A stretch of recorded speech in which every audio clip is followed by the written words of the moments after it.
Okay, great. Yeah, hopefully you can all see my screen now and that's all working properly. Okay, Yes. perfect. I'll just get straight into it then.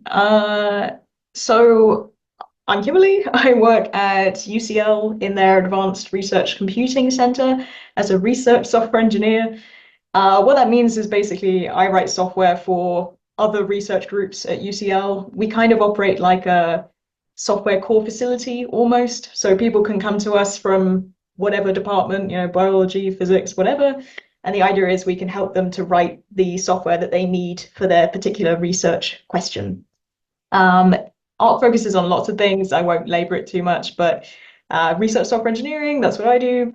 But also things like data science, high performance computing, so working with clusters, that sort of thing. And also education. We run a lot of courses about how to use software, how to write it, how to handle data, that sort of thing. So this is what I do now, but everything I'm showing today is work that I did while I was a PhD student at EMBL Heidelberg.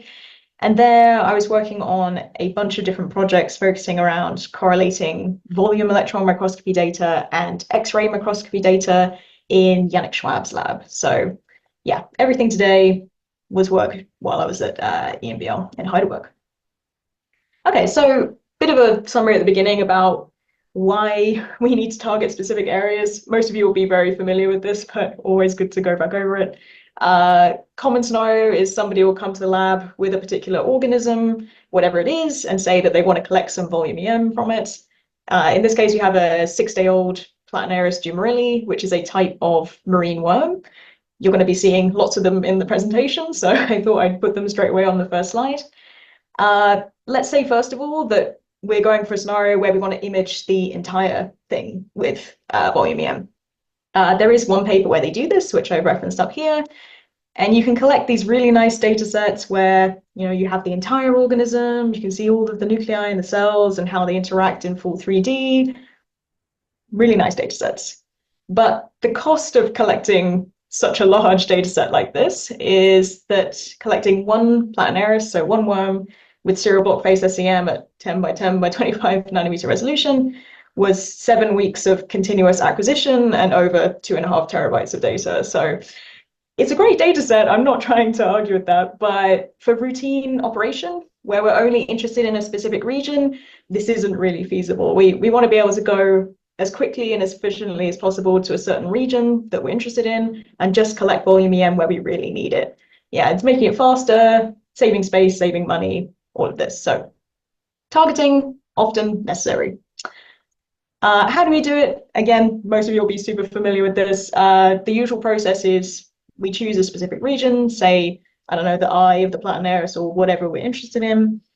And what makes it challenging for volume EM is often we're not just interested in a position to target, but we're also interested in a specific orientation. So maybe you want to cut like this or down through the body or some other arbitrary orientation, which can be difficult to get to. So often our target where we're trying to reach not just a specific position, but a specific orientation of cut as well, which is challenging.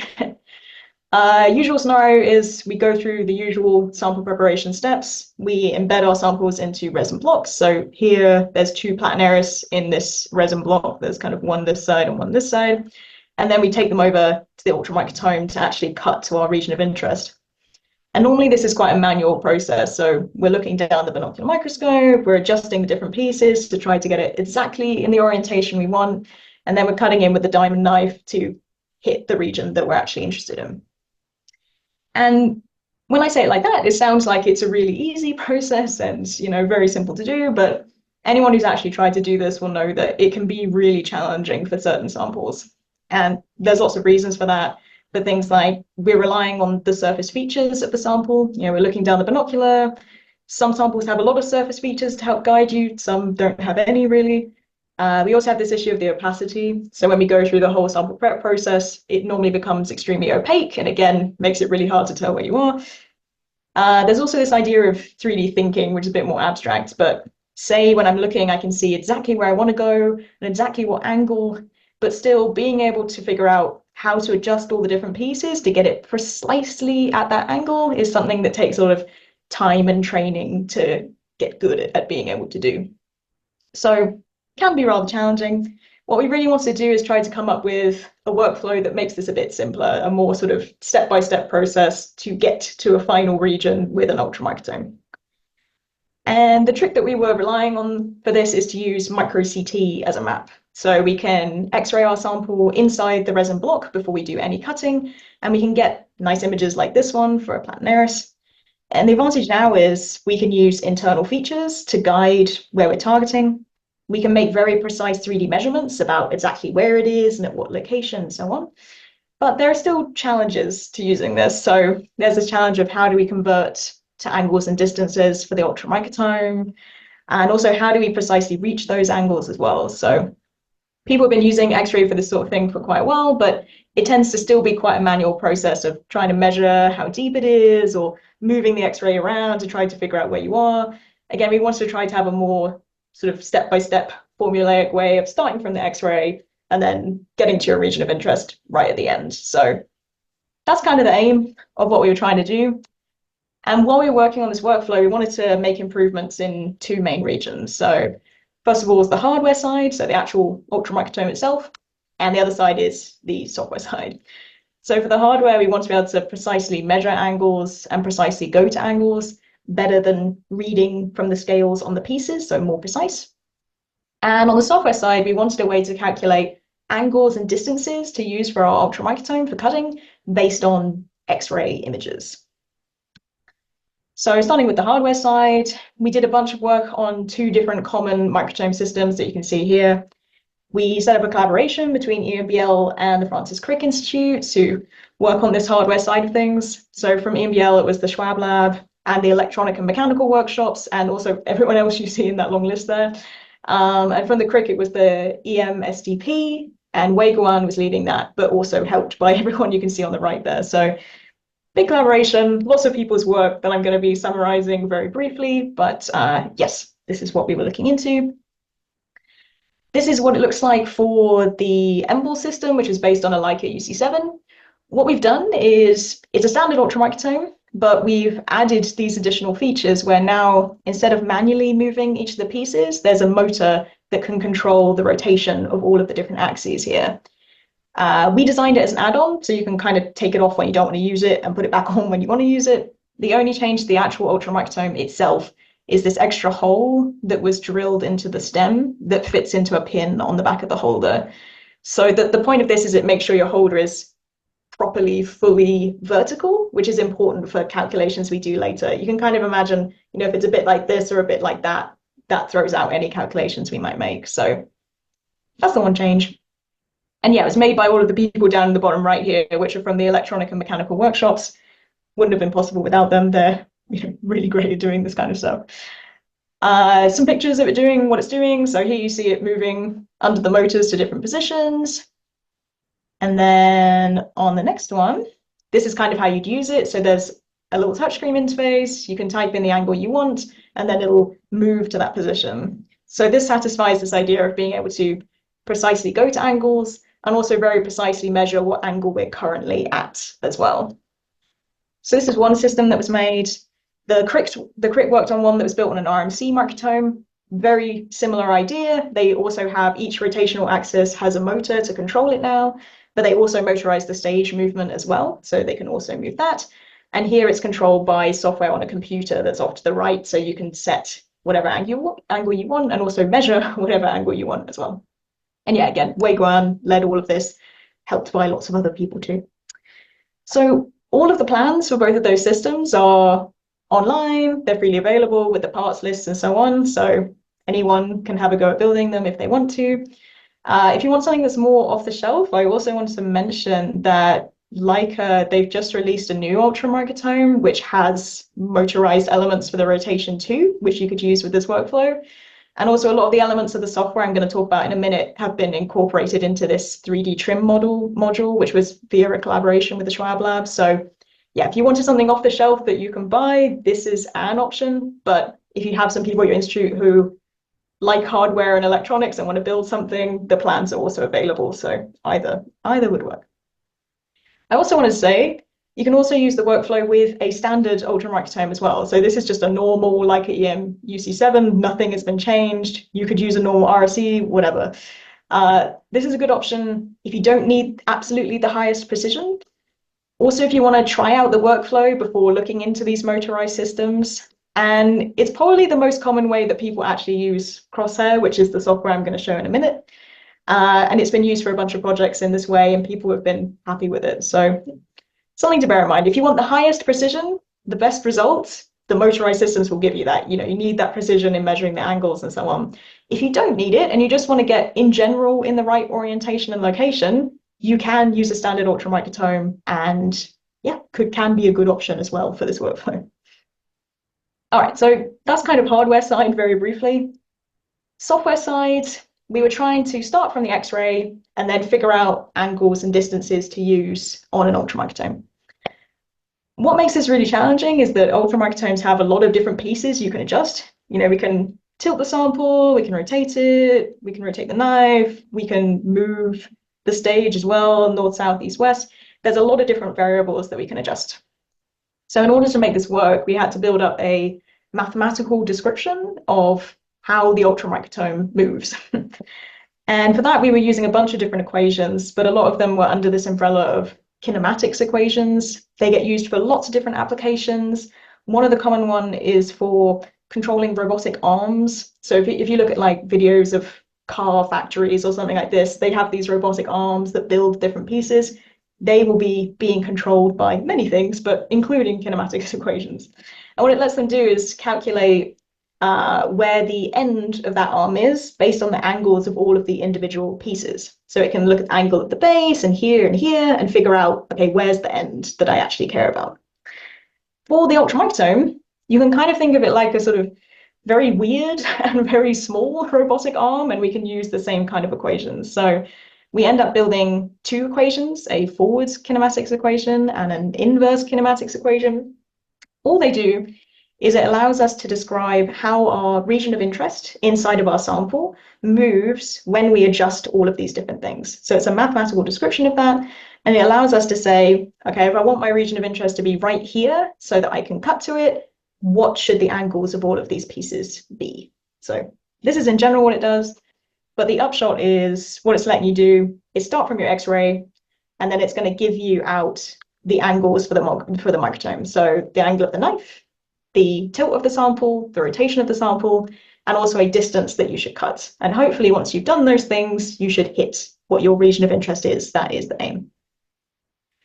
Importantly, all of those calculations are built into a Fiji plugin, so you don't have to know anything about image analysis or kinematics or any of these things to be able to use this.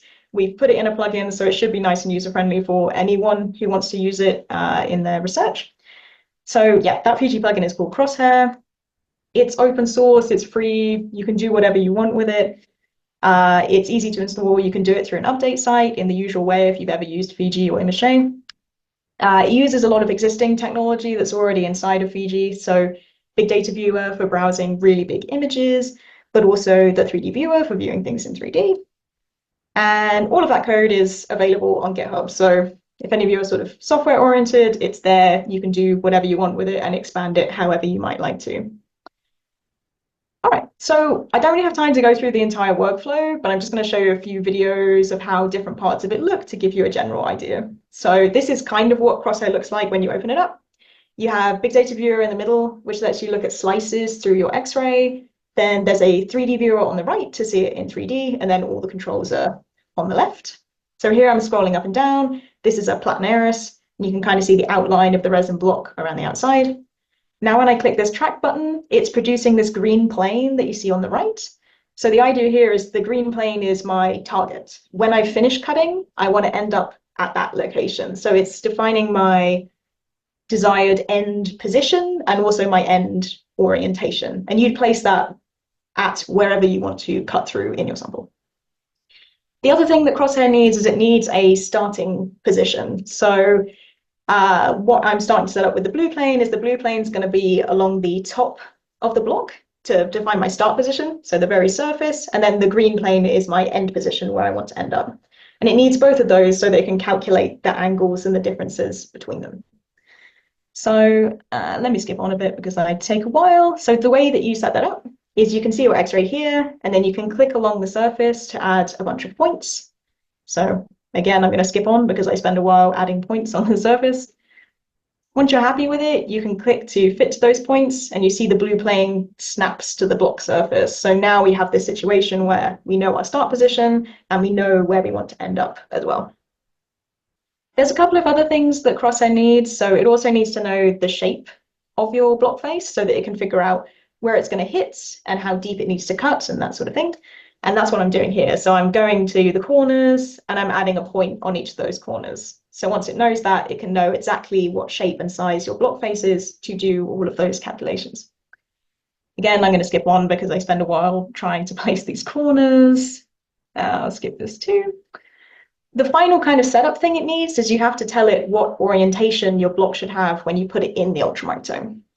This is because once you put it in, you're going to have to align your knife to the block face, just like you normally would for any cutting.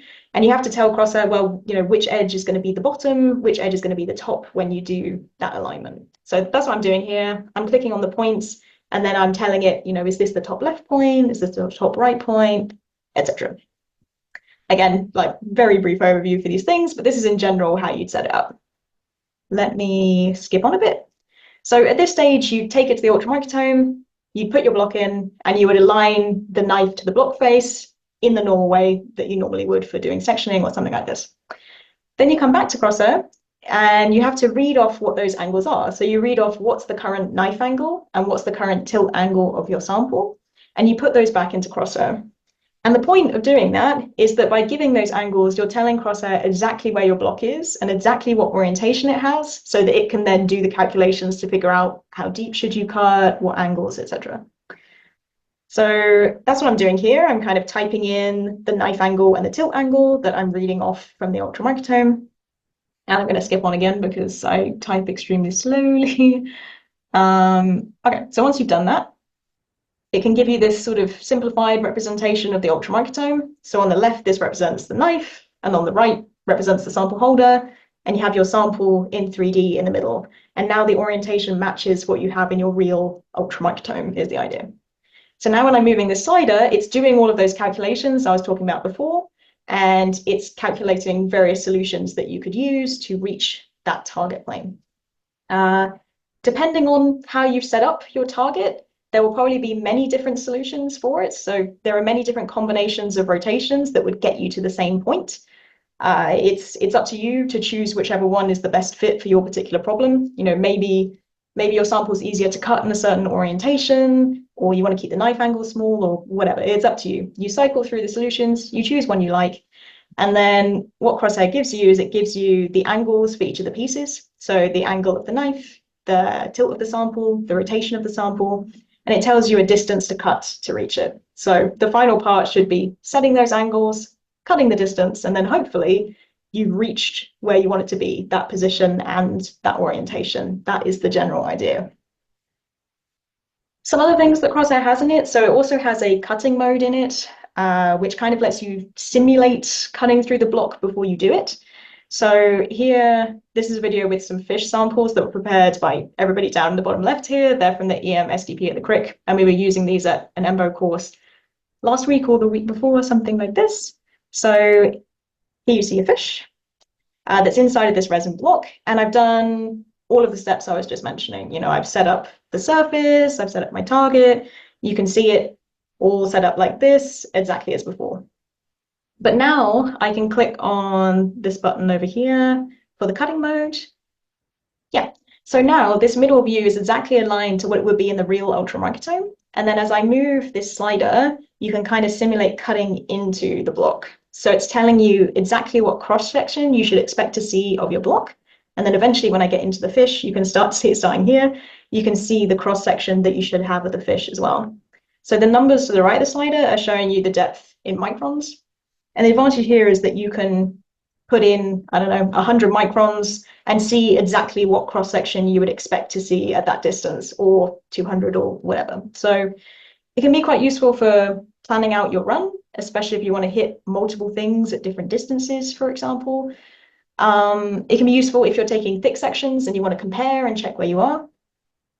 Another way of using it, which I hadn't seen before, but I was at this course last week, and MC Domar, so the top person in this list here, was showing me and shared this nice video, which I'll now show you. So another way of using cutting mode is you can also put a mirror in front of where the block is. So these mirrors, I think they come with the Leica systems, or you can buy them.